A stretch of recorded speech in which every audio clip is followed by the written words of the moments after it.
How's it going, everybody? It's now June 5th or the 6th.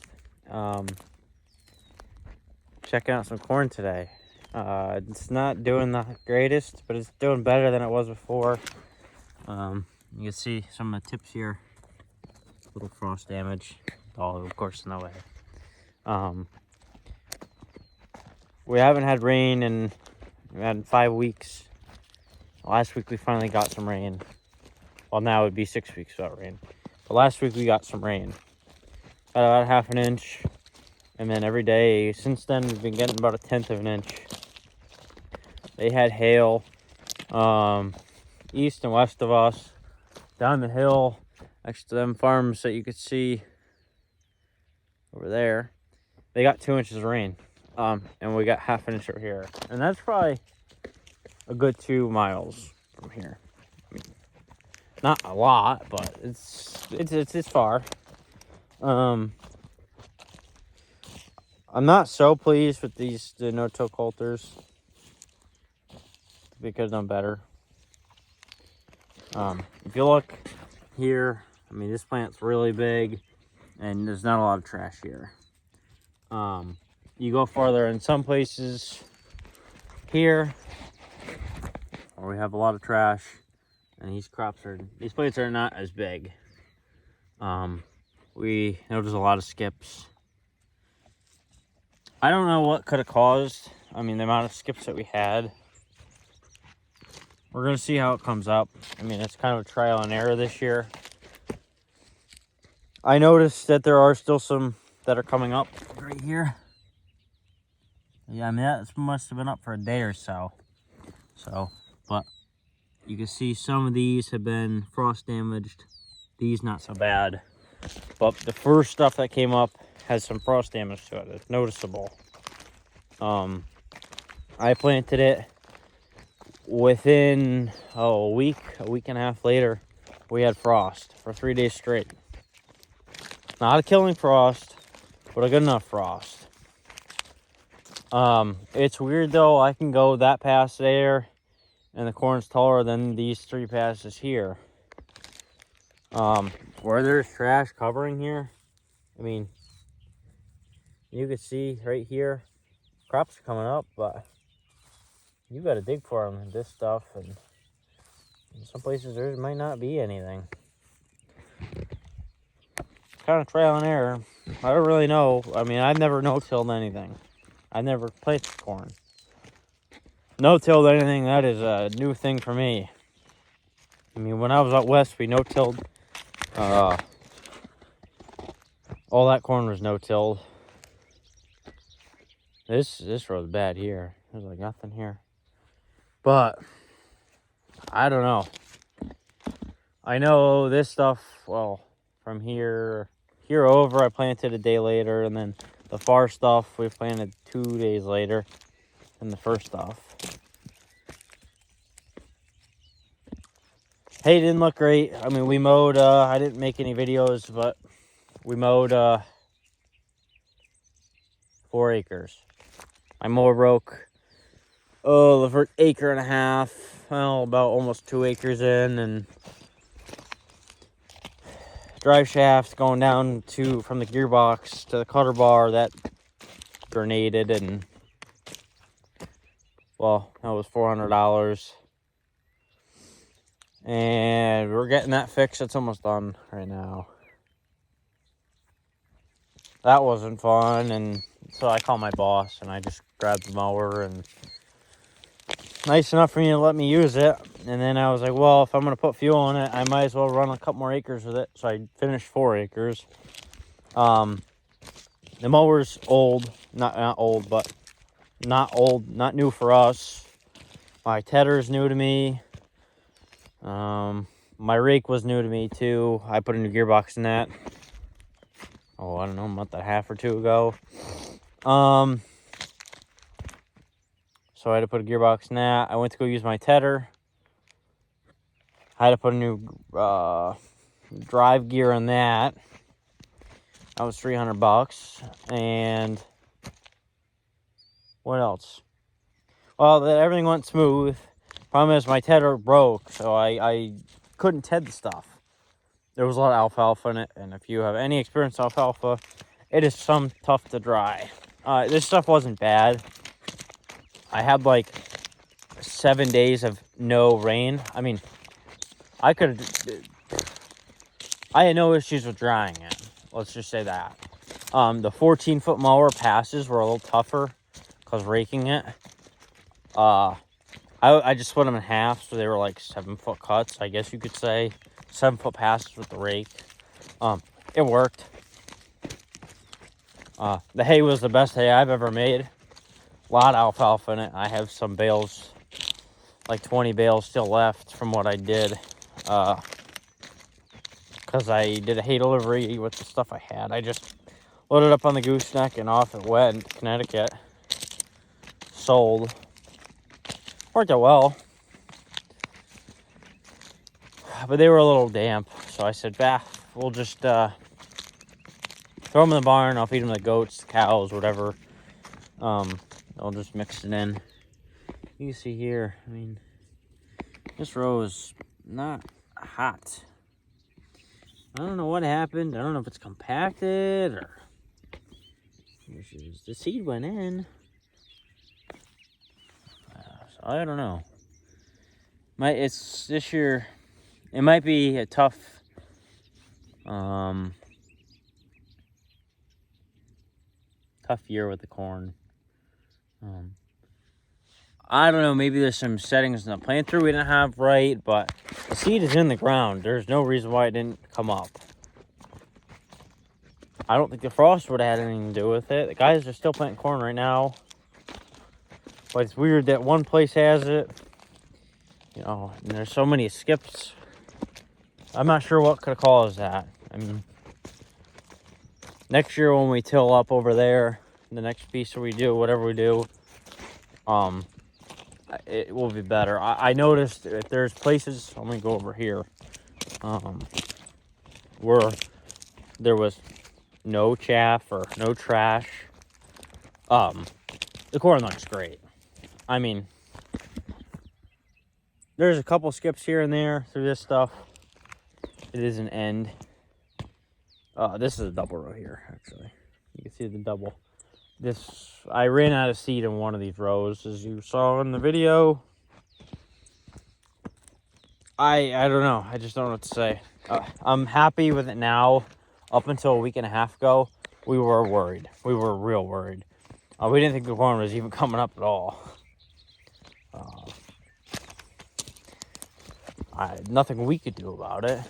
It is what it is. But this stuff over here, this stuff was planted later. Doesn't look great. Doesn't look too great. And you can see the weeds we have over here compared to over there. We have nothing over there and a ton over here. I still got to spray. I've been saying, yeah, I'm going to spray. Haven't done it. Just haven't had any rain. Finally, we're getting something, but I think it's a little too late. But it is what it is. The hay I made the other day, we only got 42 bales an acre. 170 bales off 4 acres. So if you want to do the math, I'll do it for you. 42 bales an acre. Not hot. Best stuff I made, and I got maybe a little better price for it than I think I normally could have, and I sold to Connecticut. I was happy. Paid for parts this week. A lot of breakdowns of stuff, and we were building the 4th wagon right now. I gave up one thing with the mower. I was like, I can't do this. I freaking sent it out. I was like, I got too much stuff going on today. So I sent it out. I had the mechanic do it up the road. Well, let me tell you what, it was cheaper to have him do it than me play around with doing it for the whole day. So I felt good about that. What else is new? Oh, the tedder wasn't hard to put back together. That job, that was simple. I love that tedder. Just how simple it is. Haven't used it much yet, but I can't wait to use it. I've used it a little bit. I've probably done about 6 passes with it. I liked it. Just need to get it working. The mower, yeah, that was all straightened out. Other than that, we're ready to go with hay season. We just need weather now. The stuff needs to get taller. Let me pop the gator. I can show you some of this other stuff down here. This stuff isn't as good as up by the house, but you figure it's about knee height. Right here, you can see. Not great. Probably about 60 bales an acre up here. Not ideal. I'm gonna try to get a PTO shot for my manure tank. So when I come out, when I do first cutting, I could spread for second cutting. Just money. I don't want to spend $300 on a PTO shaft right now on something I'm gonna use about a day total, about 8 hours of spreading total on this whole place. Maybe more. But I think you understand what I'm saying. I don't want to spend $300 on something I'm not going to use that much. It's saving me on fertilizer, though. I can tell you that for sure. The dog agrees, right? He's soaking wet. He jumped off the gator at the top of the hill. Oh, barrel rolled off of it. Let's not forget that. We're trying to pick up some rented ground behind the place now. Not right now. Probably for the end of the year. Probably for next year. So not much else is new around here. I haven't posted much. Haven't really got around to it. I'm going to go disc some fields up tomorrow with my boss. Got some rough fields with hay. We're going to plant some hay back into it. Not sure what varieties he's going to put in, but we'll see. And we're waiting for a high-speed disc guy, and I guess he's in a no-show, which is too bad. As it would have saved my time and him time and fuel, and that's all right. We got stuff to do here, but we're slowing down. Like, once we finish this wagon up, we got to just touch up the mower, touch up the white, and we're good to go. We just need weather, and it's looking good for Thursday, Friday, and Saturday right now, as of next week, and it is this Thursday, so hard to say, like, if it's actually good, but I was thinking mowing Wednesday and have it ready for Friday or Saturday. I have to go somewhere for Saturday night, so I won't, afternoonish. I have to be back in Connecticut, so it's going to be a chancy game, but I need to get hay in right now. I need to catch up. We're behind. I wouldn't say behind, but we're, by next week, we'll be behind. I mean, I'm good with shop stuff and the busy work, but man, I need to get into the fields and really start ripping stuff apart so I could be done by end of July. I hope to not be that far in, but it'll be middle of June by next week. So we got a lot of acres to cover in a short amount of time, and it's been cold. I mean, last week was 80s, and now for 3 days, and now it's 60s in a day. We had these wildfires junk for the past couple of days, and hasn't been good up here. Had not good weather. I mean, there's a deer running across the lot here. Watching it go. Yeah, not the greatest weather. It is what it is. I wish it rained before, and now it's nice weather, so I can hammer down with the hay. But just hasn't worked out that way. It's been dry everywhere. Dry from Pennsylvania to New York. Connecticut's been a little dry, not too terrible. I don't know about Massachusetts and Vermont, but I know Pennsylvania's been dry. And if you're from Pennsylvania, you know how dry it is down there. It's been dry here, I will say, but the rain that we're getting has been helping. I know west of us, they've had nothing. South of us, they've had nothing. We've been in a perfect pocket. I mean, rain's been coming right down to where we are, and, it hasn't been going farther south than us. I'm glad we've been getting it. I feel bad for people who aren't, because It's looking rough. It really is. I don't know this weather climate at all. It's just new to me. I mean, I know about it and stuff, but coming into a new area and seeing droughts and odd weather is kind of not concerning, but it's just different. You know, I don't know. In Connecticut, we would have probably a third of our hay done by now, hopefully. We try to. I mean, if we had good weather, we'd have about a third of it done. Depending on where you are and who you are, maybe about a quarter of it. They mowed a week and a half before I did here, even thinking about it. I wasn't even thinking about it. They were mowing, and I was like, we are not even close. And even right now, I'm still like, yeah, I mean, I'd rather wait. You know, instead of mowing more and getting it done faster, let's get quality. I'm getting quality, but I need quantity. I need both. It's tough with hay because I can't do everything all at once. So by the time I get down to my last fields, you know, the quality isn't there, but the quantity is most of the time. I mean, sometimes it starts to go back down with the quantity, and you start losing a little bit of both. The stuff I just did before, I mean, that was the best hay I've ever done. I mean, it is still green to this day, and I missed a couple little pieces in the field, you know, or where we unloaded the wagons, and the top is bleached out, the bottom, it's still green. And that was a week, well, it was a week ago yesterday or today I baled. So it stays very nice. And then the people I delivered to, they love the stuff.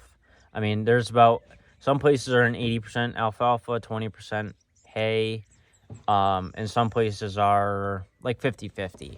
I mean, I mowed there's 2 triangles at the top of our lot. 4 acres there.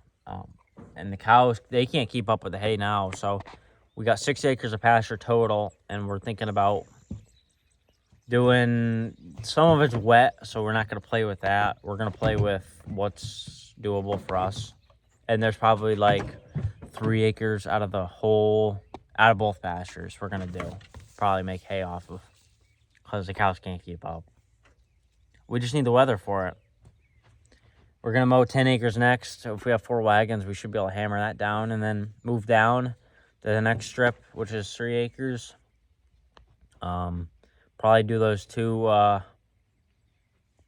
pasture pieces, and they're not big, and it might be tough to get the baler and mower and stuff in there. But I just need, the cows can't keep up. I wish I had more animals, but I just can't spend the money on animals right now. Lancaster, they were selling calves for $6.10 a pound, and that's calves. You can't tell me you could justify spending that money. I mean, bull calves for me are expensive at $100 to buy them, but I can still make money at $100. Anything over that is that's rude to me. I mean, that hurts me. But I mean, it's nice to see that the dairy farmers making money off of them instead of taking them and just getting rid of them because nobody wants them. I like raising them. I think they finish good. I think they finish just as good as an Angus does, and you know, you might have to grow them a little longer, but you go whack them at the same time, and you bring them to the slaughterhouse, and they do pretty good. And I've been thinking about raising some heifers soon. So much things crossed my mind. I need feed. I have the feed. I have no issues with that, and we're thinking about chopping some second or third crop here. Not a lot, probably like, depending on how it looks, 20 or 30 acres. The second cut is more crucial to me than the hay because, of course, I can get a better dollar for it too. But you're running the equipment across the acres more than you have to, and sometimes it's just not worth it. I know a couple times Connecticut, you know, some of the ground we did, and it wasn't even worth. Last year, I know it wasn't worth wasting our time with second cut. My baler was sold after first cut, too. I didn't get this baler in until January 2nd, I got it. Yeah, I sold my baler. I listed it middle of first cutting because I figured, well, I could probably finish it before somebody's interested in it. And we were done for a month. I sold them like mid-July. And I don't look back since. I love that baler. We had to tighten up the thrower belts on it, actually. That was the issue with that. Well, I wouldn't say it was an issue. We just had to tighten it up. They loosened it. I don't know why. Either so they wouldn't stretch over the winter or pulling the bales out. Didn't really make any sense, but I couldn't figure it out. I had that thing pegged out trying to throw them, and I could throw over the wagons with that thrower. We used to use I used to use a Case SBX 541, which is equivalent to the 5070. And man, I could throw bales with that thing. And that's why I bought this thing. And I'll never go back to a John Deere. You couldn't pay me to run another John Deere. I go to the John Deere dealerships up here, and I look at these balers, and I'm like, they're chintzy little things. They're tiny. The guys still run them, and I don't think they're bad balers, but from what I could eat compared to what they can eat, I could do double the acres. If I had enough wagons, I could do about 50, 60 acres. Well, like 30 or 40 acres a day with my baler. But we're going to an accumulator system eventually. Thinking about building a bigger barn. Well, definitely going to build a bigger barn for the stack wagons or accumulators, whatever we go with. Because I can't justify doing wagons my whole life. It's great, and they work. I'm not saying they don't. It's better than picking them up off the ground. But you gotta, at some point, you gotta say, this is the next step, and we have to look towards the next step.